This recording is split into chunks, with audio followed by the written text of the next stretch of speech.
Salam alaikum et bienvenue à tous de nouveau. Donc on va bien sûr terminer ce qu'on a commencé dans la vidéo précédente.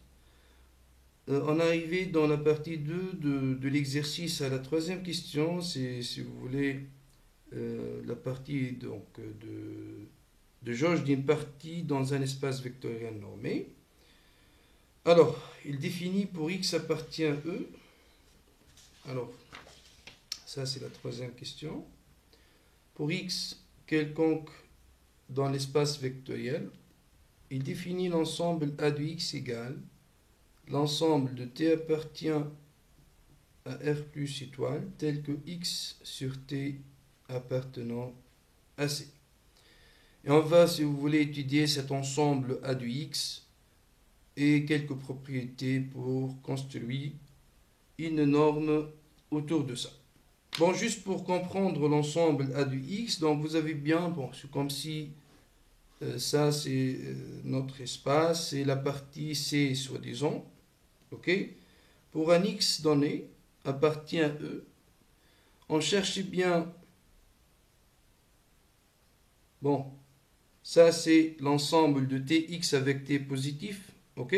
On cherche bien l'ensemble de t tel que le t fois x ou 1 sur t fois x, bon, ça revient au même finalement, une multiplication par un réel positif, appartient à C. Donc nous voilà maintenant, ça c'est un t fois x, ça c'est aussi de t1, t2, ainsi de suite.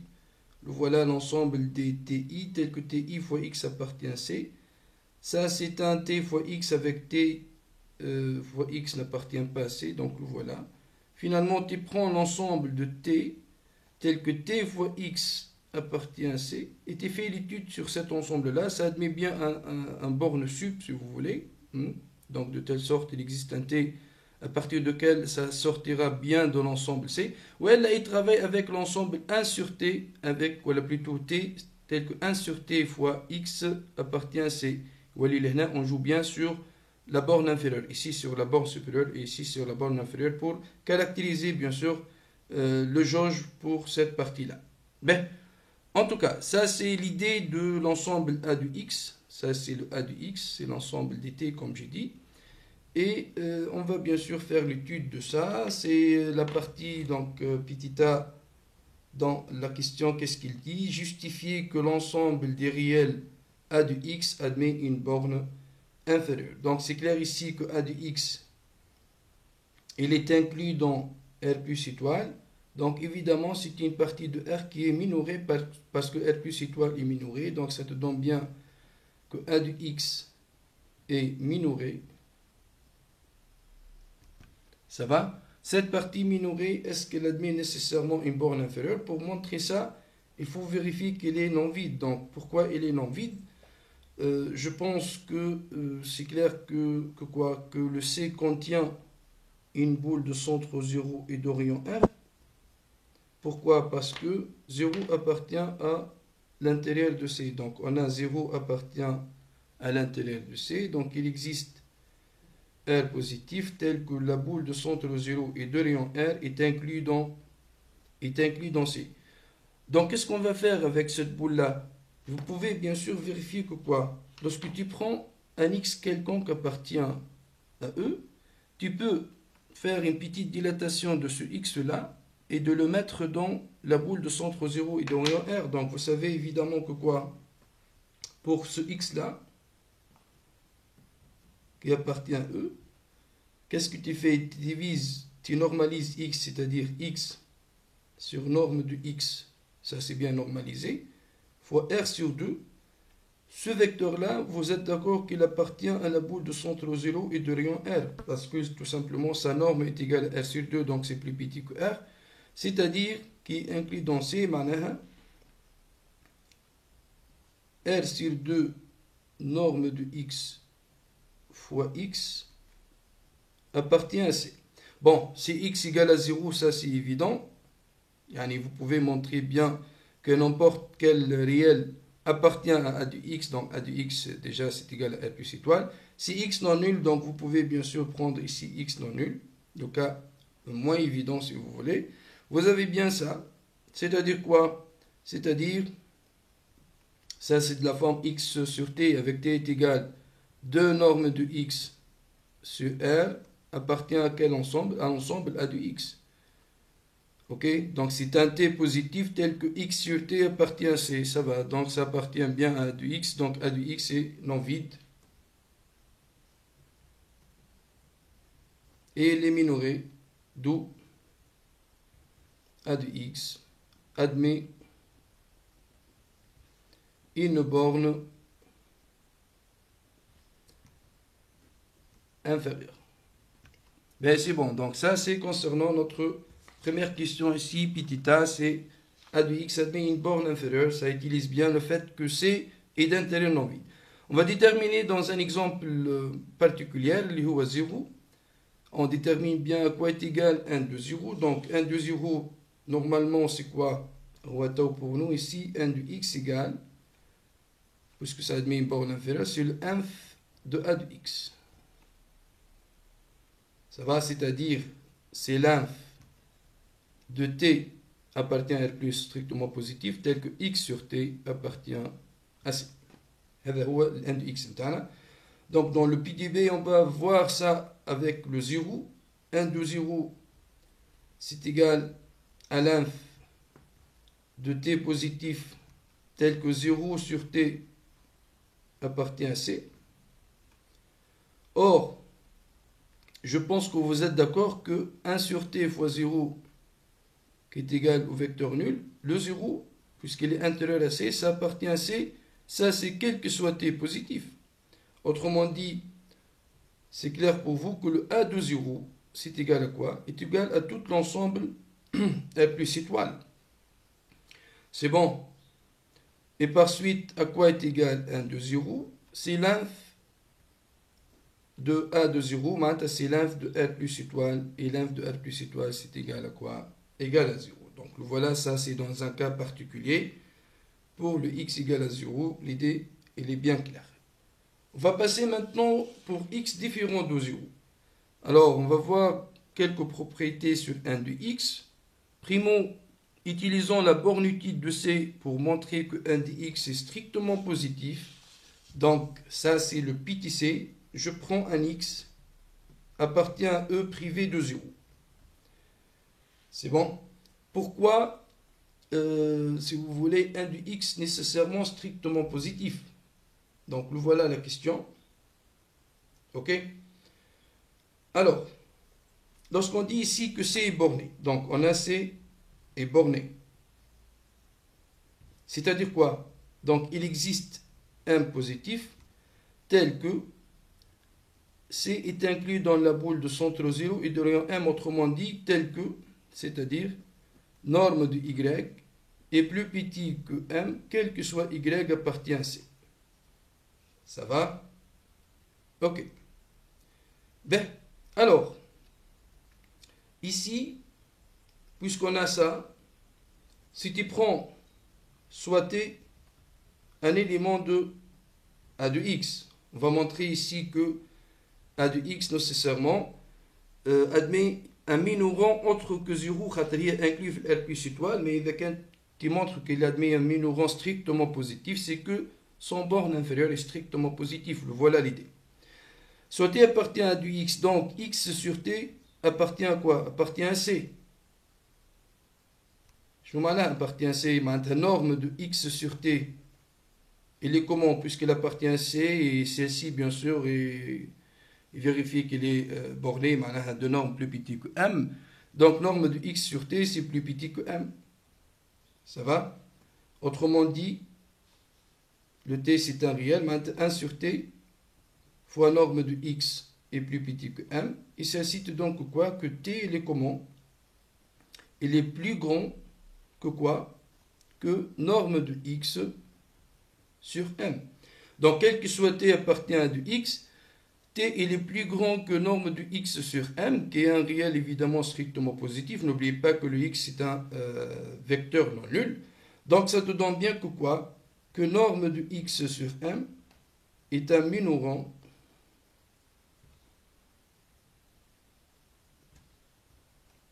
de l'ensemble A de X. puisque c'est un minimum dans l'ensemble A de x, alors l'inf de A de x, اللي هو 1 de x, elle est comment? Elle est plus grand que ce minimum, donc plus grand que norme de x sur m qui est strictement positif, donc c'est-à-dire 1 de x est strictement positif. Donc le voilà, l'idée ici. Vous pouvez ici travailler, pourquoi pas, avec la caractérisation de la borne, de la bornitude dans le sens, si vous voulez, donc raisonnement par l'absurde. Donc ça c'est possible aussi. Supposons par l'absurde que le 1 de x égale à 0, tu montres bien que c n'est pas borné. Ça c'est une autre méthode possible. Ben, en tout cas, le petit d maintenant c'est quoi? C'est toujours avec un x qui est non nul. On va exploiter le fait que c'est fermé pour montrer que 1 de x est égal au minimum. Est-ce que ce borne inférieure elle est en fait atteint? Ok, ça c'est la question petit d. Toujours x appartient à E privé de 0. Ok. Alors, le fait que c'est fermé, vous savez, la caractérisation des ensembles fermés, donc caractérisation séquentielle, il dit bien que toute suite convergente de l'espace de cette partie plutôt converge bien dans la partie, donc sa limite reste dans la partie. Pourquoi pas, on peut utiliser ça, l'histoire de suite. Ok. Avant tout, on a faisons la caractérisation de fait que 1 de x est égal, si vous voulez, à l'inf de a de x. C'est-à-dire quoi? C'est-à-dire, caractérisation de la borne inférieure, il existe une suite Tn.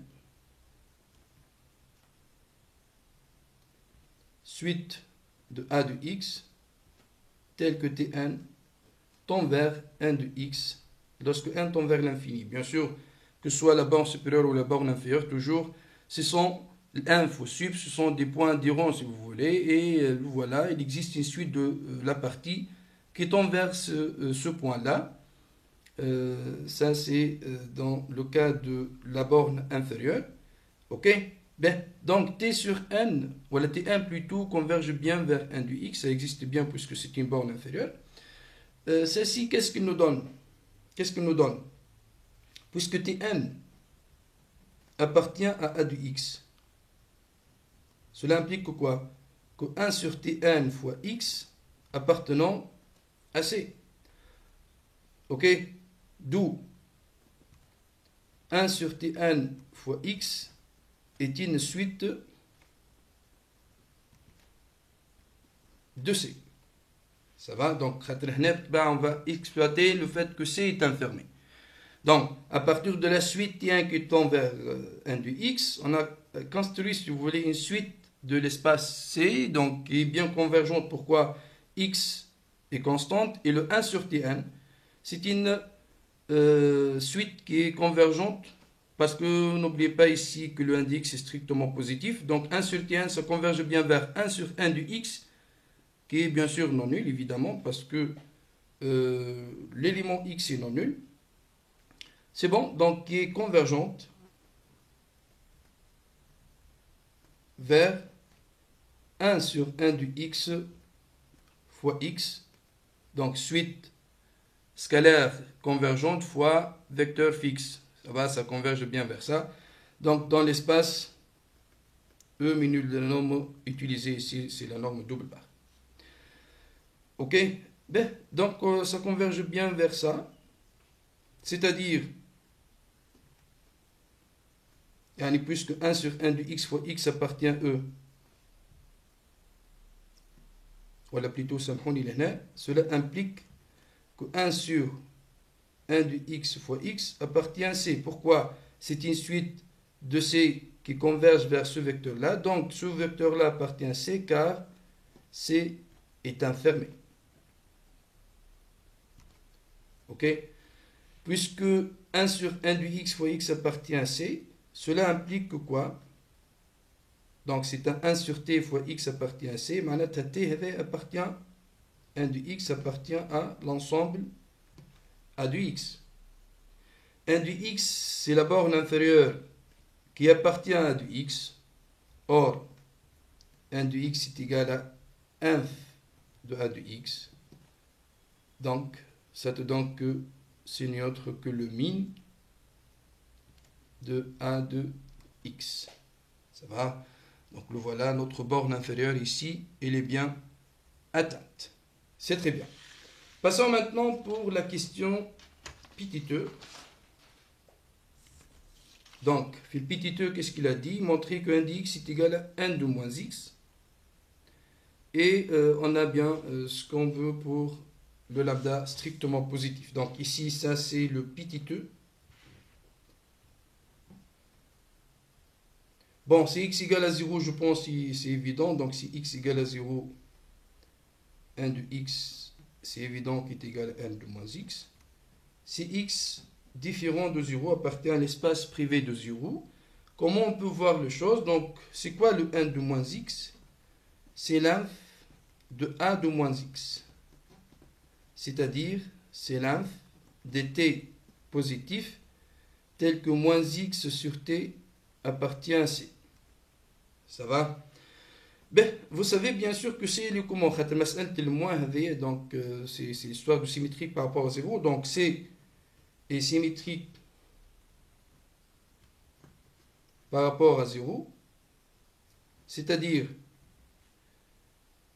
vous pouvez dire ici que x sur t appartient à c si et seulement si moins x sur t appartient à c. Ça va? Donc ça c'est le fait que c'est symétrique. Autrement dit, que l'ensemble de t tel que x sur t appartient à c, c'est égal à exactement l'ensemble de t tel que moins x sur t appartient à c. Maintenant, le a de x, je pense que c'est clair pour vous, que c'est égal à a de moins x. Ça va? Et le fait que a de x est égal à a de moins x, donc l'inf de ça, ou le min de ça, c'est égal au min de ça. Donc ça te donne bien que min de a de x est égal à min de a de moins x. Autrement dit, 1 de x est égal à 1 de moins x. Ça va? Ça, c'est concernant la première partie. Pour un lambda maintenant positif, 1 de lambda x, pourquoi c'est égal à lambda 1 de x? Donc je prends soit un lambda positif et x bien sûr non nul. Pour le x égale à 0, ça c'est toujours évident. Comment on peut voir les choses? Donc lorsque tu prends 1 de lambda x, ça c'est égal à quoi? C'est l'inf, si vous voulez, ou la min de a de lambda x qui est égal au minimum de l'ensemble de t positifs tel que lambda x sur t appartenant à c. Ça va? Ok. Donc, ici, vous pouvez bien jouer sur cet ensemble-là. Lorsque tu dis ici t positif, vous pouvez voir le t positif comme un ensemble de lambda fois t positif. Vous avez bien le choix parce que tu peux bien jouer sur l'ensemble avec une multiplication donnée. Ça te donne bien ce que tu veux. C'est l'ensemble, donc, si vous voulez, le t, vous pouvez le voir comme un lambda fois y, si vous voulez. C'est le min de l'ensemble de lambda fois y. Bon, y, نقصد بها bien sûr un scalaire et x c'est un vecteur. Donc, on ne fait pas de confusion, s'il vous plaît. Positif tel que lambda x sur le t, bien sûr, ici, ou à lambda y, appartient à c. Ça va? Et ici, c'est quoi ça? C'est le min de l'ensemble lambda fois y positif, tel que 1 sur y fois x appartient à c. Ok? Et celle-ci, c'est quoi? Vous pouvez évidemment, c'est une multiplication par lambda, et le lambda est strictement positif. Je pense que c'est clair pour vous, c'est égal à lambda fois le minimum de l'ensemble de y positif, tel que 1 sur y fois x appartient à c. Autrement dit, ça c'est vrai, pourquoi? Parce que car le lambda est strictement positif. Ok? Ben, c'est bon, donc ça c'est quoi? C'est lambda fois, et c'est ici le minimum de y positif tel que 1 sur y x appartient à c, donc ça c'est a de x. Donc ça c'est 1 de lambda x est égal à lambda fois, c'est 1 de x, عند المين de a de x هي 1 de x. C'est bien, ça c'est pour lambda positif, on a ça. Le petit f maintenant, qu'est-ce qu'elle dit? Montrer, voilà, pour x, y appartient à e privé de 0. On va exploiter la convexité maintenant, appliquée à ces deux vecteurs-là, pour montrer l'inégalité triangulaire. Donc je prends soit x, y appartient à e privé de 0, les deux. Comment on peut voir, si vous voulez, l'histoire de n de x plus y est plus petit que 1 de x plus 1 de y. Ça va? Alors, l'idée ici, c'est quoi? Donc, pour montrer les choses, on va essayer d'exploiter la convexité, comme il a dit. OK?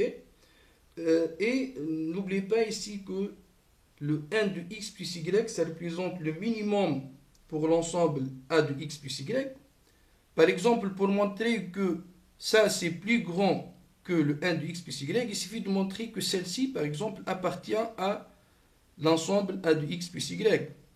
C'est-à-dire, pour montrer que celle-ci appartient à l'ensemble a de x plus y, il suffit de montrer que quoi? Que 1 sur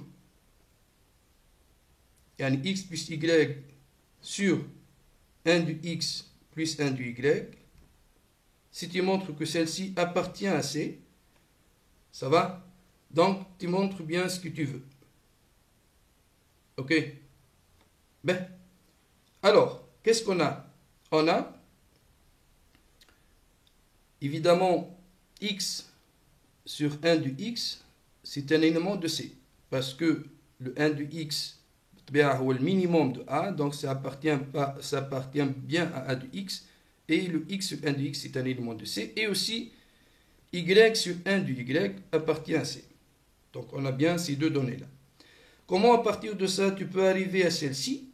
C'est une question de quoi? Donc, vous savez évidemment que lorsque tu prends, مثلا, 1 de x sur 1 de x plus 1 de y, ça va? Ça, plus 1 de y sur 1 de x plus 1 de y, à quoi est égale cette somme-là? La somme est égale à 1 de x plus 1 de y sur 1 de x plus 1 de y, ça c'est égal à 1. Donc c'est-à-dire c'est comme si 1 moins t plus t, si vous voulez. C'est bon? Pourquoi on va utiliser ceci? Parce que vous avez bien ici, les choses sont divisées par 1 de x, autrement dit, on a 1 de x sur 1 de x plus 1 de y fois 1 sur 1 de x, x, plus 1 de y sur 1 de x plus 1 de y, fois 1 sur 1 de y fois y. Cette somme-là appartient à C. Donc, vu que ça appartient à C et ça appartient à C, alors cette combinaison, c'est de la forme 1 moins t fois ce x1, si vous voulez, plus t fois x2 ou la fois y1, appartient bien à C. Pourquoi? Car C est convexe. Ça va? La somme égale à 1, les deux sont positifs. Donc cette combinaison bien appartient bien à l'ensemble C. Et celle-ci, c'est égal à quoi? C'est-à-dire 1 de x sur 1 de x, ça va? Donc ça te donne bien 1 sur 1 de x plus 1 de y fois x plus y appartient bien à C. Et celle-ci, c'est exactement ce qu'on a besoin. Donc tu as utilisé la convexité avec ces deux réels-là. C'est exactement, si vous voulez, ce qu'on a besoin. Si tu vois que ça appartient bien à C, c'est quoi? C'est que 1 de x plus 1 de y, je pense que c'est clair que ça appartient à A de x plus y. C'est un de la forme x plus y fois 1 sur t qui appartient à C. Donc le t ici dans l'ensemble A de x plus y. Donc puisqu'il est dans l'ensemble A de x plus y, ça te donne bien que le 1 de x plus 1 de y, il est plus grand que le minimum de l'ensemble A de x plus y. Et c'est quoi ce minimum-là? C'est 1 de x plus y, c'est qu'il faut démontrer. Ça va? Donc c'est une utilisation de convexité, comme vous le voyez. Juste, tu fais le bon choix ici, et tu sais bien, tu as besoin de quoi pour trouver le résultat. Maintenant, on va arriver à notre déduction de fait que, si vous voulez, n définit bien une norme sur E. Ça va, je pense que tout est clair. Ici, vous avez l'inégalité triangulaire. Les deux points, séparation, l'autre c'est l'homogénéité, donc tout est bien. Donc on a n est une application de E à valeur dans F. Ça c'est d'une part. Si le premier point, soit x appartient à E, donc n de x, voilà plutôt tel que n de x égale à 0, celle-ci nous donne bien que x égale à 0. Pourquoi ça? Ça, c'est d'après la question, dans quelle question vous avez petit b et petit c. Troisièmement, petit b et petit c. Ça va donc, si x différent de 0, n de x est strictement positif. Donc, il ne reste que 1 de 0 qui est égal à 0. Donc, 1 de x égale à 0 implique x égale à 0. Vous pouvez voir en montrant non b implique non a. Ça va? Ben, ça, c'est notre premier point. Deuxième point. Soit lambda appartient à R et x appartient à E. Ben, on a montré que n de lambda x, si x égale à 0, ça c'est évident. Ou si vous voulez lambda strictement positif, on a montré le résultat. Donc, si lambda positif, on a montré que 1 de lambda x c'est égal lambda 1 de x qui est égal à module de lambda fois 1 de x. Si lambda négatif, si vous voulez le 0, ça c'est évident, 1 de lambda x c'est égal n, je pense c'est clair pour vous, 1 de moins lambda fois moins x. Le moins lambda maintenant il est positif. Le 0 ça c'est évident, donc vous pouvez jouer sur le strict. Et celle-ci d'après quelle question? Donc d'après la question troisièmement petit e, il te donne que c'est égal à moins lambda fois 1 de moins x. Or, 1 de moins x, c'est égal à 1 de x. C'est toujours avec notre question troisièmement petit e. Donc, c'est moins lambda fois 1 de x. Et le moins lambda, ça représente quoi? Puisque lambda est négatif, c'est valeur absolue de lambda fois 1 de x. Donc, dans les deux cas, que ce soit lambda positif ou lambda négatif, ça te donne bien ce que tu veux. Le lambda égale à 0, le x égale à 0, ça c'est évident. Donc, lambda égale à 0 ou x égale à 0. Lambda égale, excusez-moi, à 0, voilà, x égale à 0, ça c'est évident. Donc ça nous donne bien que quoi? Que 1 de lambda x est égal à valeur absolue de lambda fois 1 du x, quel que soit bien sûr ce lambda qui est choisi, quelconque dans R, et x quelconque dans E. L'inégalité triangulaire, ça découle directement de quoi? De la troisième question PTG, donc ici, troisième point, soit xy appartient à E au carré. Ça va? Si x égale à 0 ou y égale à 0, ça c'est évident. Si x égale à 0 ou y égale à 0, le résultat est évident. Donc c'est l'inégalité triangulaire est évident. Si x maintenant y appartient à E privé de 0. Les deux sont non nuls. La troisième question, voilà, la troisième question, petit f, nous donne bien donc 1 de x plus y, c'est plus petit que 1 de x plus 1 de y, d'où l'inégalité triangulaire. Ceci, donc, il est vrai, quel que soit xy appartient à E au carré, 1 de la somme, c'est plus petit que 1 de x plus 1 de y, c'est qu'il faut démontrer, donc on a i, 2i, et 3i, qu'est-ce qu'il te donne? Il te donne bien que l'application N est une norme sur l'espace E. C'est bien? Ben, passons maintenant à notre quatrième question. Il prend un x appartient à E. Il va justifier que si 1 du x égale à 1, alors x appartient à C. Donc ici, quatrièmement, x appartient à E. Commençons par petit a. 1 du x égale à 1. Pourquoi ceci implique que x égale à C? Je pense ici que l'idée est triviale. Pourquoi? Parce que le 1 du x appartient à 1 de x, c'est le minimum.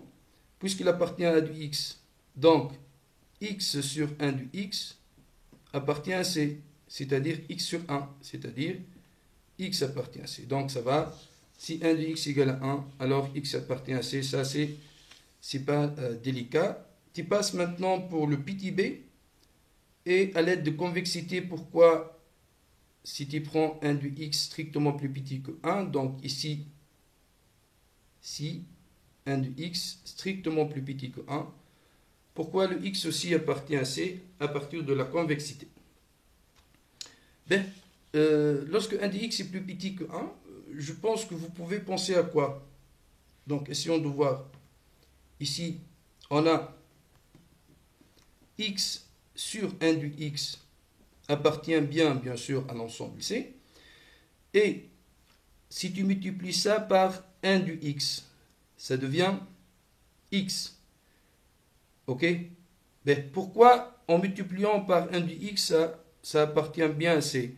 Tu as besoin aussi de multiplier par le 1 du x. Et si on doit voir ici que le 1 du x, il est comment? Il est strictement plus petit que 1. Ok? Puisqu'il est strictement plus petit que 1, donc puisqu'il est strictement plus petit que 1, c'est que je peux le voir comme un t qui est entre 0 et 1, et je peux jouer avec le 1 moins t aussi et la convexité. Voilà l'idée.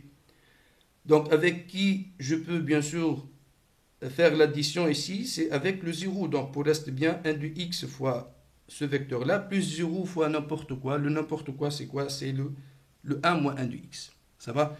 Donc ici, C, voilà 0 plutôt appartient à C, et C convexe.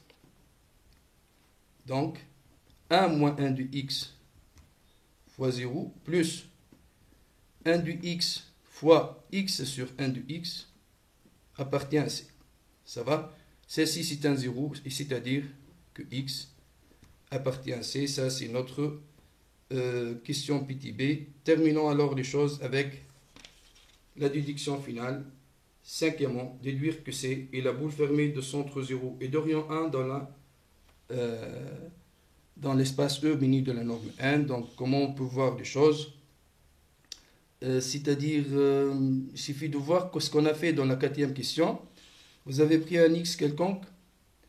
Si 1 du x égale à 1, c'est dans C. Si 1 du x strictement plus petit que 1, c'est dans C. C'est-à-dire, on a montré, donc d'après la quatrième question, on a montré que 1 du x inférieur ou égal à 1 implique que x appartient à C. Autrement dit, la boule de centre 0 et d'orient 1 est inclue dans C. Il suffit de montrer l'autre sens. Ça, c'est clair. Hein? C'est-à-dire, il suffit de montrer que x appartient à C implique que 1 du x inférieur à 1. Si tu montres ça, c'est bien gagné. Le voilà. Ok? Ben, alors, lorsque tu vois ici que x appartient à C, c'est-à-dire quoi? C'est-à-dire que le 1 appartient à de x. N'est-ce pas? Il y a un x sur 1.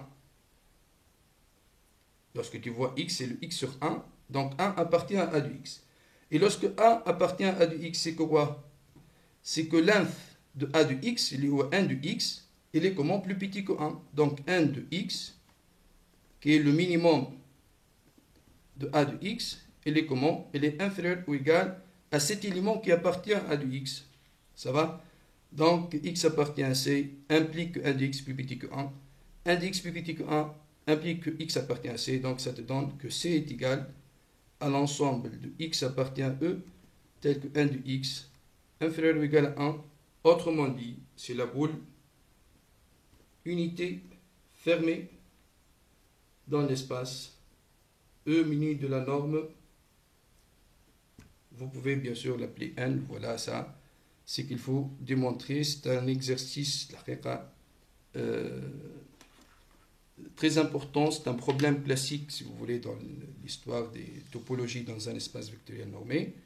Les idées ne sont pas évidentes, d'accord? Mais c'est bon, il faut avoir une vision sur ce type, si vous voulez, de problème pour avoir une culture plus ou moins diversifiée. Donc, j'espère que ça a été clair pour vous. S'il y a des questions, posez-le, n'oubliez pas dans les commentaires. Essayez de réagir, si vous voulez, dans les commentaires ou dans des données, si vous voulez, votre avis au-dessous des vidéos. Merci bien pour votre suivi et à la suivante. Salam.